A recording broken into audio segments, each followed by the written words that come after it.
Vamos em frente. Você é evangélico, né, Ronaldo? Não, não, tive uma passagem entre 14 e 20 anos. É uma fase de formação, foi uma experiência importante na minha vida, enfim. Não, eu te pergunto isso não assim. compreendo, mas tornei isso objeto de estudo depois. Não tem uma relação, enfim, provavelmente espiritual, mas virou uma coisa intelectual para mim. Estava lendo aqui a sua entrevista. Inclusive, você chega a citar até o kardecismo no meio desse imbróglio todo. Você coloca os espíritas também como parte dessa grande bancada religiosa, palavras minhas, em que você fala assim, olha, gente, não é só os evangélicos, vamos lembrar dos católicos, vamos lembrar dos judeus.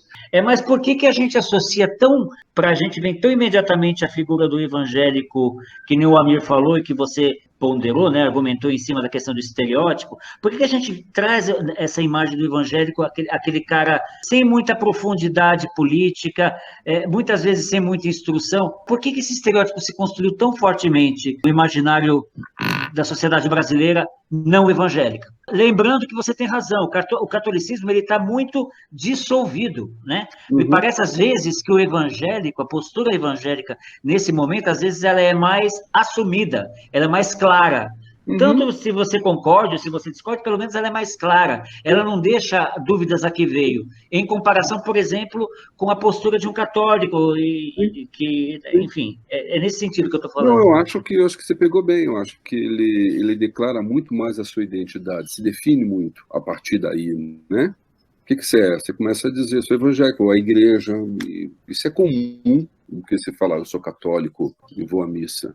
E exige certos comportamentos diferenciadores de um brasileiro normal, né? Um certo comportamento, essas coisas entram. É importante dizer que aí você está falando dessa imagem, né? Eu fiquei na dúvida se a imagem do fiel é um pouco mais rígido, mas porque a religião é um pouco mais rígida também, né? Por um lado.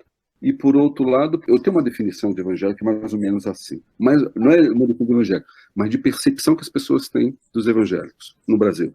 São pessoas confiáveis nas relações pessoais. Assim, você chama para trabalhar na sua casa, você confia, de uma certa forma. Pessoas honestas, né? Pessoas honestas. Um pouco intolerante com a religião alheia, e cujas lideranças são vistas como arrivistas. Né? Sempre a gente acha que é um pouco... O líder é uma arrivista que está querendo ganhar grana, mas o crente é gente boa, honesto, mas também é muito moralista, então temos dificuldade. Eu acho que essa imagem ela foi construída, tem estereótipo, mas também, enfim, de fato são pessoas mais honestas, de fato são pessoas mais rígidas, né? Moralmente, ou com a dificuldade com a diferença. E quanto às lideranças serem arrivistas, eu não falo isso geral não, mas assim, quem se destaca, você vê que certos comportamentos duros, né, e contribuem para uma imagem ruim dos evangélicos como um todo. E usando da religião, né? Eu fico olhando muito durante a pandemia o comportamento do Silas Malafaia e o Macedo, a todo momento tomando posições e citando a Bíblia, mas a todo momento mudando de posição conforme o Bolsonaro muda de posição. Isso é impressionante. Eu estou seguindo, porque dever de ofício eu acompanho. As falas do Malafaia, quase todo dia eu vejo o que tem para dizer. E aí é só botar numa outra linha o comportamento do Bolsonaro, você vê o comportamento, né? Mas em tudo ele fala em nome de Deus. Tá? Então tem uma coisa aí de uma imagem, que é um estereótipo, mas em que medida contribuiu para isso. Essas pessoas também contribuíram, e a mídia também contribuiu para isso. Acho que dá mais notícia, de uma certa forma, né? Agora um pouco começa a distribuir, aparecendo outros evangélicos que não são desse tipo, né?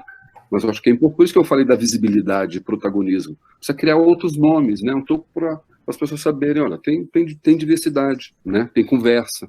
O fato do Henrique Vieira ser cogitado para a Prefeitura do Rio de Janeiro como resposta ao Crivella, eu achei inteligentíssimo. Eu nem sei se isso vingou, não sei em que pé que isso se encontra, na real, mas quando isso veio à tona, eu achei uma jogada muito inteligente.